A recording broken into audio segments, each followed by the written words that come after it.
مجید کی سورہ زمر آیت نمبر 9 اللہ کریم نے فرمایا قل هل يستوي الذين يعلمون والذين لا يعلمون، فرمایا محبوب فرما دیجئے کہ کیا عالم اور جاہل برابر ہو سکتے ہیں؟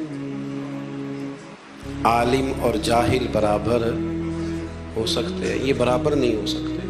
عالم عالم ہوتا ہے اور جاہل جاہل ہوتا ہے۔ یہ بات اگر کوئی عالم کرتا تو لوگ اس پر اعتراض کرتے ہیں،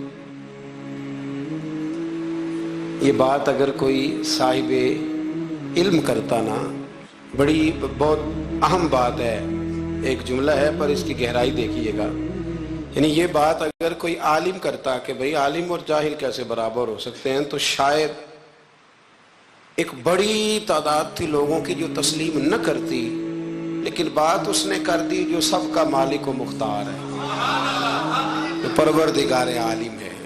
اس نے کہا عالم اور جاہل کبھی برابر ہو سکتے نہیں۔ علم کا معنی جاننا ہے، خبر رکھنا ہے۔ خبر رکھنے والا آدمی بڑا محتاط ہوتا ہے ہر معاملے میں، اور جاہل بے حیا آدمی کے لیے تو فرمایا گیا کہ جب تو بے حیا ہو جائے تو ویسے ہی آزاد ہے، جو تیرے دل میں آئے کر۔